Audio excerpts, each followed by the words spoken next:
So today we're about to do an install on a 1640 HST Mahindra. We're going to put on a grapple kit. Obviously the grapple is on the machine already, but we're going to be putting on what's called a third function kit on this 1640 by a company called WR Long. So when you order the kit from WR Long or your local tractor place, basically this is what you get in the kit. You get the 12 volt solenoid diverter. You get 2 hoses to patch into your hydraulic power and return. You get 2 hoses that go from the solenoid system up to the front of the bucket. You get the quick connect, I guess a little piece that fits on the bucket. You get a handle, a fuse, and some other mounting stuff. What you don't get, which you're gonna have to get made up, are 2 custom hoses that will fit the 1640. These are 4 feet and they have the quick connects on one end, and then the, I believe it's 1/2 inch NPT on the other end that goes into the, well, in this case, on that grapple, that's what that has. And the instructions seem pretty straightforward. Basically, I'm going to do the hydraulics first. I think that seems the easiest. Actually, the hardest part is going to be getting the 12 volt power source at the rear. There doesn't seem to be much electrical wires there, so I might just pull it from the 12 volt battery and do it that way. Or I'll dig around a little bit and see what I can find at the rear of the tractor. Other things you're going to need are basically a catch basin for any spilled hydraulic fluid when you disconnect the hose, and I would highly suggest to lower any of the implements on your tractor so there's no hydraulic pressure. Same with the front. Make sure to go through all the loader positions to make sure there's no pressure, because you're basically disconnecting one of the hydraulic lines. I'm not sure how much fluid's going to piss out of it, but I'm sure there's going to be some. So I would do that and just have a little bucket there ready for any sort of catching. All right, so there's a solenoid kit with the bracket mounted. I would have liked to use these longer bolts, but unfortunately what happens is that right at the back here, the bolts, these longer bolts, unless you stand them off, which I'm not going to do, hit this hydraulic splitter here. So you can't use these longer ones for this application. So I would have liked to use them because these aren't threaded in 100%. Hopefully that's not going to come off and the threads don't strip out, but I guess we'll see with time. Or I could get slightly longer bolts. I guess I'll have to go to the hardware store and get those. But for now, they do thread on, but definitely not a lot of thread. Maybe a 1/4 inch. I would have liked the thread to go all the way through at the back, but anyway, that is mounted. So the next thing you have to do is basically you take the shorter hose provided in the kit, and you have to take off this hose right here. Okay, you have to take this hose off here and take it off there, which should be interesting, and then replace it with that hose, and you just basically throw that little connector hose out. So basically you connect the small hose to there, and it goes to the P port, which is on this side here. That's the first hose you do. And then obviously the next hose you do is going to be from the T port back to this position right here. I don't know if the camera can see that, but right there. So that's what you have to do. That's the first step. And we'll see how much fluid comes out. The first section of hose is easy. So that's on. The amount of fluid that came out was almost nothing, surprisingly, just that much. So I routed it up over here, and then up over the hard lines, and then basically right here. So that one's done. Now the problem is how the heck do you get off this bloody fitting? There's no room. It takes 22 mil. So I might have to take this whole frame assembly off here to get that to get that fitting, because this little bracket here is in the way, and there's no way to really get a tool in there. So I'll have to work on that. That might be a real time sink doing that one. Well, you know you're in trouble when the big toolkit comes out. So basically I have to get to this hose behind here, and I don't know, it's a 22 mil, I think. I'm not sure if this is imperial, but anyways, 22 mil fits on it. And unless you have a ultra stubby 22 mil or a 22 mil some sort of crow's foot, like, I mean, there is like literally no way to get a tool in there. So I'm going to try to take off this bracket, and of course this is a giant bolt to take off. I'm not sure really how hard that's going to be get off, but this looks like it's going to be a bit of a time sink to get just this one bolt off. Everything else looks pretty easy, but we'll see. There we go. So we've got the short line on the power, and then we have the other line going here. Easy. And then the hard part was to get this line here on, just because there's things in the way. I took this bracket off here. Let me move over here. I basically just took this bracket off, and then you have access to that fitting right there. So that was easy.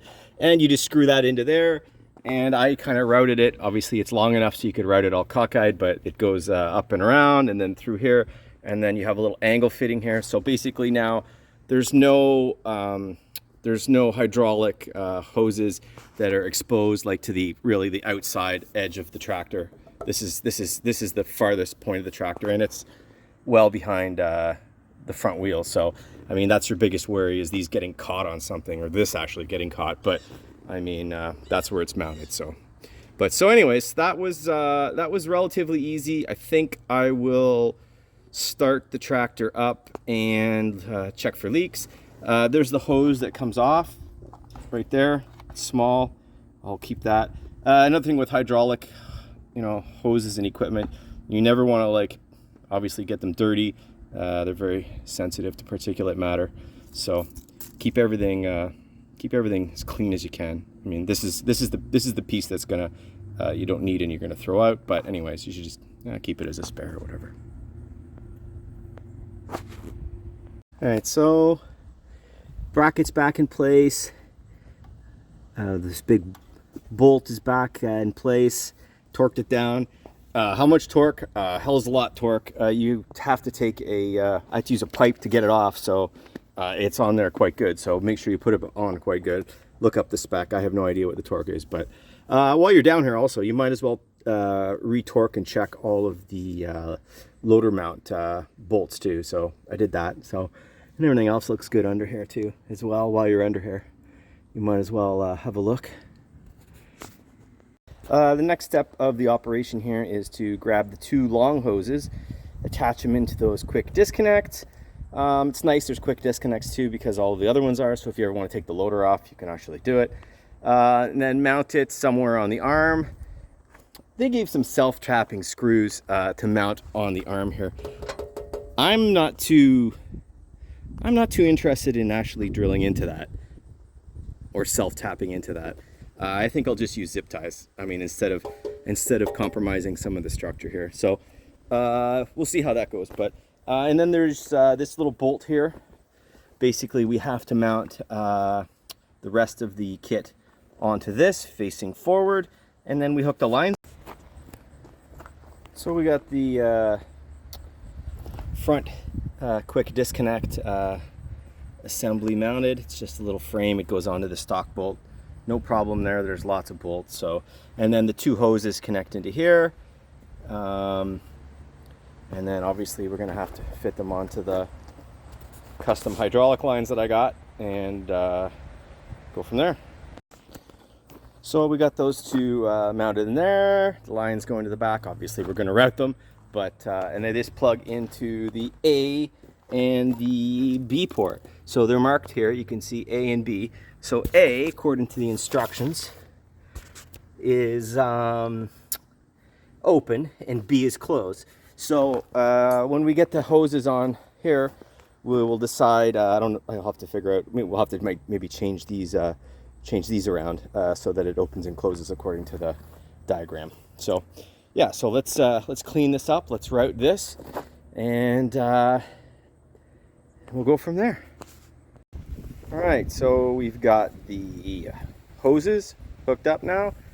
That's how I routed them. I've just zip tied them up and over. I haven't screwed into the loader arm. I'm not going to do that. I actuated the loader through a few cycles just to make sure nothing's strained. And then at the front, there's the quick disconnects there. It's just zip tied.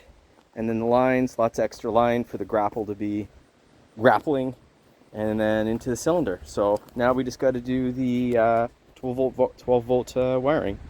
We'll see how that goes, and the handle. So we're attaching the new handle. Here's the handle from the kit. Okay, so obviously that doesn't fit over that little metal thing. Oh, and this, for the Mahindra, this does not come off in any way. So it's actually molded on. So I took a Sawzall and I'm just cutting it, shearing it off. And I'm gonna cut off this top nub. I guess they had that for the molding of the original one. So I'm gonna cut this this top little flange off here, and then the new one can go on. But you do have to cut it off. So there's no, don't start twisting it. I tried twisting it and it's like, no, it's not coming off. So there we go. Sawzall for the win. So just hack it off. Obviously it's at a bit angle, but it doesn't matter. Anyways, so then you're gonna have your new handle. It's gonna go on there. There's some set bolts there, so that's easy. Obviously it's gonna go that way. But actually there's another hole there. Maybe you could even use that screw to go through there as a, yeah, that might be a good idea too. If you can get those lined up with the right screw. I'm not sure what thread that is, but maybe the kit comes with something. I didn't even notice. Is there a kit? Is there a screw? Oh yeah, there is an Allen key in here. There's an Allen key. So yeah, so I think that maybe threads into the into that hole. Oh, we're gonna see very quickly. So basically, you have to drill this out a little bit so that this can fit through easily. This, I mean, I guess you could you could thread this, but it doesn't need to be because this handle has its own threads, and all this is doing is stopping when you put pressure on it from going down and getting into the wiring at the top. And these other two Allen set screws just hold it in position, basically. So that's all it does. Next step is, so there's two sets of wires coming out of the solenoid. You grab the 3-wire. It's easy to see, there's 3 wires there. The other one's just a single wire. And then you have to route it. Basically there's a panel on here, just 2 bolts. Just take it off. It doesn't say to do that, but I'm routing it along these lines up along the side, and I'll have it actually come out properly through this little rubber grommet and then up into the handle. So it's done. At least it looks half decent anyway. So that's what we're going to do next. So there's the wiring now of the 3-wire to the switch. I would really put it tight inboard here, and so that no sticks or twigs or whatever can catch it easily. So just zip tie the hell out of it. So there's the rest of it there, going up, up, up. Zip tied. I put a little loop in here just in case I mess up something later on. I'll have a little extra to pull through. Goes up through. It's going to go up through here, and then now here's the unterminated end sticking out of the handle, ready to be terminated to the switch. So the 12-volt power supply comes off here. Basically, I've just zip tied it there, brought it inside, zip tied it with some other wires, and you got to keep it away from the exhaust. So I wasn't about to start ripping the back of the tractor apart just to find a hot wire. So then it goes, basically I follow the power steering line away from any exhaust, because the exhaust's here. So away from that, crosses over to the other side. You got to keep it away from the steering arm, bring it up and through, zip tie it. It actually has a nice little grommet. Just poke a hole through this grommet here, and then crimp the inline fuse onto the 12-volt side, and you're done. And the fuse is right here for it, so if you need to look at it, if it pops or whatever, for whatever reason, it's right there. So hot side's done. So there's the 3 wires terminated. They're going to go into the rocker switch. If you ever do any sort of wiring, automotive or whatever, or boats or whatever, I would highly recommend these kind of tools. This is a crimper. It's color coded for the 3 different types of crimps, and a auto wire stripper. This is my favorite tool in existence. Not the brand particularly, but just what it does. You just put your wire in and go, and it strips it. It's an awesome tool. So if you ever do any wiring, I would highly suggest these kind of 2 tools for crimping if you're going to use crimps. Normally I would I'd crimp and then I'd have heat shrink joints on everything, but I don't have the heat shrink near me. So anyway, here we go. So the green is the top of the rocker, which is open. The yellow is the middle, and the blue is closed. So that's how we have to put those into the little terminals on the rocker switch. And the hot 12 volt positive is already installed and fused. So we'll put that together and then we'll start the tractor and see what happens. There we go. Close down, blew up. Close down, blew up.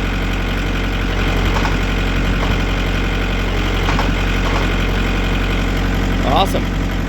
All right, works. And then you should top up your hydraulic fluid, because obviously all of the lines, the cylinder, everything else takes hydraulic fluid, so it's going to drain your tank a little bit. But there's the final install. I think everything came together real good.